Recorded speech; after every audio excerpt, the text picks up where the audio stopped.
د کهنه واک د دای سړی نه کیږي کم چې زمکه ته لاس ورکته کی او په چنګونو خوري خوړل شروع کی او داسې به کبل ولینا د ورځ راسي نس خوړلې و نه سسکلو دا حالات صرف د ملک پورې محدود نو بلکې په ټول دنیا کې دا حالو په 2000 شپې کې د ټیمي جنگونو په ټول دنیا په صحرا کې بدل شي غټو سرمایه‌دارو او مالدارو خلکو د زمکه نه ټول وسایل راټول کړي او تر دې پورې چې کمی پاتې شي او بوي هغه هم په دې باندې بندي کړي په خپل ټول مالدار خلک په داسې خار کې راټول شي کم ته چې غریبانو په جبه کې د خوبونو خار ویل کیږي دغلته کې دا غوي د پاره د وسایلو هیڅ قسمه څه کمی نه او هر کس په خپل یا شو کې مسجون تیری او بل خو په بار دنیا کې انسانان لکه زناور په جون تیر ور باندې مجبور هر یو کس د خپل جون نه دومره تنګي چې په وړو خبرو باندې یو بل سره جګړه کوي دغه د خلکو ژوندۍ صرف یو مقصد دی هغه د خوبونو خار کې ورداخلېدل د خپل مقصد د پوره کولو لپاره دوی پټ یو تنظیم هم جوړ کړو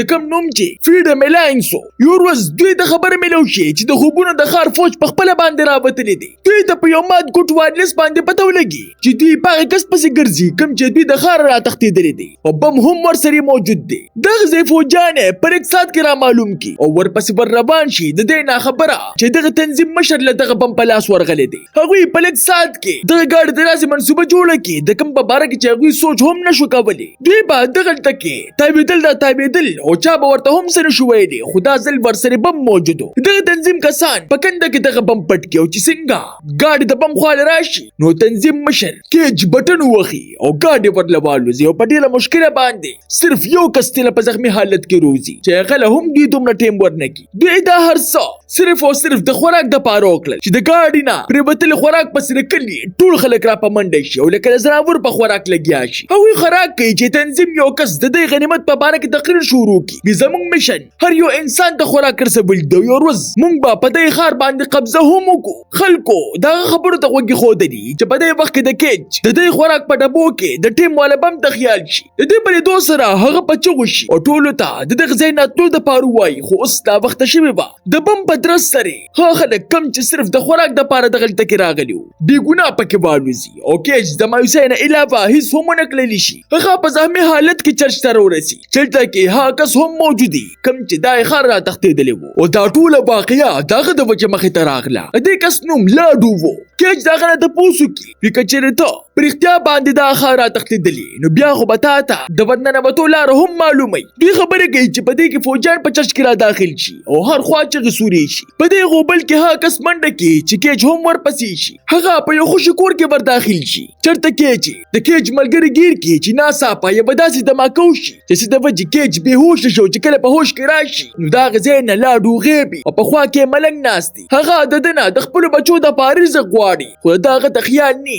دغلته کې په ده پسې فوجان را رواني چې دې ته نه د مخې سرې پټ شي او ملنګ د تښتېدو په ځای باندې خپل بیمار زوی د فوجانو مخې ته کېږدي وي د خدای دپاره په موږ له ګرهم وکړې موږ له خوراک دپاره سره راکړې خو هغوی په ده د زړه د خفه کولو په ځای باندې په سر یې وولي د دې په لیدو سره کېج سخت ویریږي او د پټېدو دپاره بلې کمرې ته لاړ شي د تلو کې د لاسه حالات خرابي او د خوراک دپاره تش لوښي لټۍ لګي چې دغلته کې په یوې ښځې باندې نظر ولګي کومه چې هم د ده په شان د خوراک په تلاش کې دغلته کې راغلي په دې سره هغه دې راګیره کړي ولې چې لوګه د دواړو په عقلونو باندې حاوي شوي وي هغه ښځه د ده نه د خوراک د اخیستو دپاره د شاټ والا اله ورپسې روباسي چې کېج ور د لاس راته وکړي او په خپل الې باندې بېهوشه کړي په دې کې دې د فوجانو په اوازونو باندې پوه شي او د ځان د بچ کولو دپاره په یوې وړې المارۍ کې ځان پټ کړي فوجان هلته کې ډېرو ګرځي راوګرځي خو کېج ورته په نظر رانشي او دننه کېج چې څنګه هغه ډبې کولو کړي د کوم دپاره چې ده هغې ښځې سره جګړه وکړه هغه خالي وخیجي چې د غوسې د لاسه ځمکې لري وولي لږ ساعت پس دا غوږونو له اوازونه راشي چې پخوا دې خوا کتو سره هغه د بارلیسه بازي دې پوه شي چې دا د دې ښځې دی دې په هغې خبرو باندې صرف په یوې باندې پوه شي چې کس بار یو نوم اخلي د بنکر کېج هغه کس ته وایي ته چې د چا په باره کې زما نه بار تپوسونه کوې د هغه پته به درله هره در کومه کله چې ته ماته د بنکر لاره وښایي هغه کس ده ته لاره وښایي او دې د هغې مطابق په تباشي سکول کې ور داخل شي هغلته کې چې دې څنګه خوشحاله نظر واچي نو هیڅ قسمه سلاره ورته په نظر رانشي چې پس سره د داسې ولګي وی کچري مال دوکه راکړه. په دې وخت کې یو لار په خپل باندې کولو شي او په دې وخت کې فوجان هم دغه تکي راشي چې دی داغوی دراتلو نه مخکې پاغي کې بر داخل شي چې کته په کوزیدو سره د اوسپنې ور پس کلک بند شي. وغلطه کې موجود کس د دنا د هر څه لاغستونه پس د لامبلو د پاره ورته وای چې د لامبلو سره د اوبو پس کلو کې هم لګیا شي ورې چې دی اوبو د پاره د سترو قیمت لره. د لامبلو نه پس دغه ځای مالک دغه تکي راشي د کم نوم چې ټوم وي هغه ته وای موږ ته د پاره لامبولي چې زموږ زیس قانه کې هدا دنا بار د خپل ملګری په باره کې تاسو کوي خو د مزغو کې صرف خوراک تاوی کی د څنګه په میز پروت د خوراک د بیرو چت کی نو غټکی چې د په خوراک شروع واچي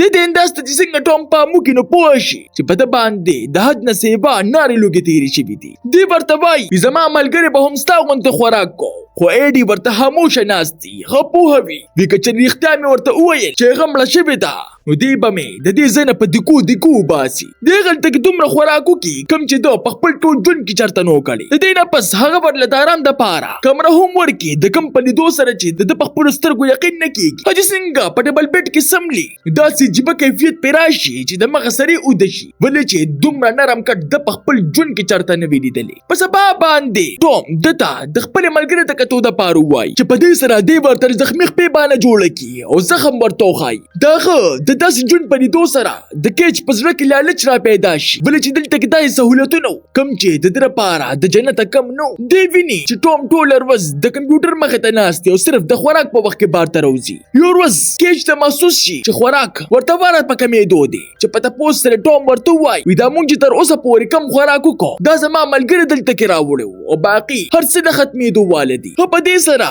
د رښتیا ویلو فیصله وکي ما هغه لاول بهوش کړه او بیا هټ کې فوجان راغلل تا ته خو پته ده چې وی څوک هم جندي نه پرېږدي زما مطابق هغه مړه کړې ده ټوم مسلسل سر رقي داسې لګي کچري هغه د دې مرګ ته تیار نه دی دغه نه کېشته دومره یره محسوسه شي چې چاقو د جیب روباسي چې څه کوونه مخکې په ټیپ کې داسې واز را شروع شي چې د نوارو پار خطا شي او ټوم ورپسې هډو کې را واخلو په وهلو سر ورلمات کی په اصل کې کله چې کېج د دې ملګری باندې سروچت کا دی هم په بخ باندې د پجال کې قدم کې خو بنکر حسبانه با په دې طریقې سره با د لالچو به بس خلک دغه تکرا بستلو بیا به کول ټوم با د انسانانو غوښه داسې خوړه لکه چې دا د ډیر وخت راسي کوي څه وخت پس لیسا نو مجنې دغه تکي راشي د نه خبره چې دا د ټوم د ښکار د جوړېدو والده خو د ځان سره د خان را تختیدلې لاډو هم راولي ټوم د خپل ځلې طریقې په استعمال سره د دوی نه لاول ټول سيزونه واخلي او صرف یو کس لا د دن راتلو اجازه ورکي په دې سوچ چې دوی په مرګ کې راته اسانتیا وي حاجی څنګه د لاډو د مړکولو د پارتمان چر واخلي نو لیسا په دې خبره باندې رامنې کی ودتا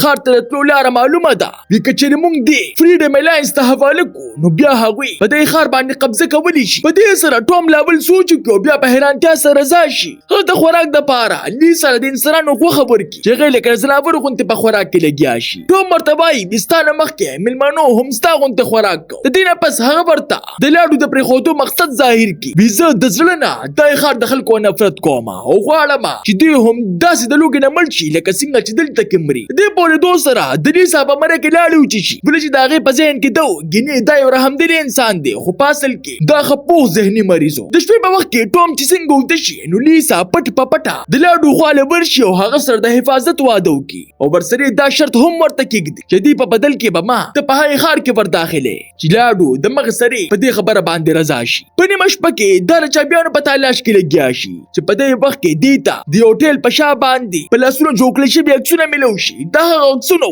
کم چې کې ځان ته جوړ کړو هغه د دغه څونه مطابق پټ ور معلوم کی او کولو وکي چې درنه پکې په ور داخلي دو سره ټوم پکې ودبي لیسا ډېر باوجود د بوت د خلینه چابيان را واخلي او سیده د برخواله راشي هغه د ټوم څه سامان او باندې لاډو لبرکی د پاره چې فریډم الاینس سره پیرابطو کی حاجی څنګه ورکولا بخي نو لاډو ورته د خړلو خوای ظاهر کی دا مجبورن په ګدام کې ور داخله شي ګدام کې ور داخلي دو سره دیتا دومره د خوراک ډبي په نظر راشي چې دا حیرانه پاتې شي خو اصل جټکه ورته هله ولګي کله چې دا هغه ډبي ولټي هغه ټول ته شوخیږي. هلته کې په ګرځېدو کې دا د ټوم قصاب خانې ته ورسي چې غوښې ټوټې زر زر دا په ډبي کې واچي، خو چې څنګه مخامخ غوښې ته پام وکړي نو د مخ سرې ورته اندازه وشي چې دا ما چې پرون کوم غوښه وخوړه هغه د انسان وه. په دې سره دې ته سخت زړه خراب شو چې څنګه بار ته راشي نو ټوم ورته په غوسه کې ولاړ. د دې په لیدو سره هغه ورپسې رامنډه کړي، خو دې نه مخکې چې دې څه ویلي وو دا په ځان پسې د اوسپنې دروند ور بند کړي او هغه څه هم ونه کړلی شي. بل خوا لاډو د وانیس په ذریعې سره فریډم الینس سره په رابطې کولو کې کامیاب شي چې پس سره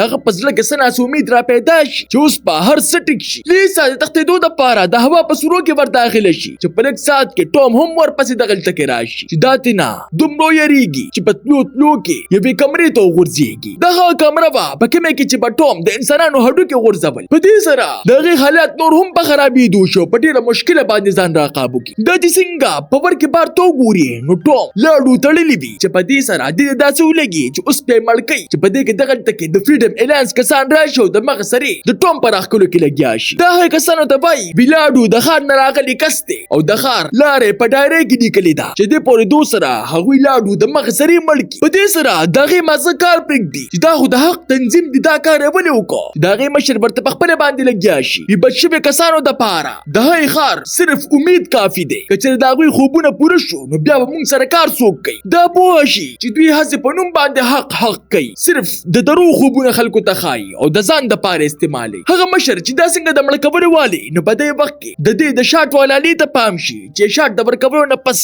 سر ورله روان کړي او چې څنګه بار ته روزي نو ویني چې ټوم باقي ټول کسان ورله وجلي دي او په خپله هم د مرګ په حالت کې و. په آخري وخت کې دې ته وایي بله چابیانې واخله د دې حفاظت وکړه، خو دې په ذهن کې صرف او صرف ښار تابع ده. هغه د لاډو په لیکل شوې پته باندې روانه شي او په داسې ځای کې ور داخله شي د کوم په باره کې چې د دوی د ځای خلکو صرف خوب لیدی شو. تاسو ته دا نانه کهاني څنګه ولګېده؟ ما ته خپله قیمتي رایې په کمنټ کې ضرور راکړئ. ملاویږو به په یو نوي ویډیو سره. ما له راکړئ اجازت. بای بای.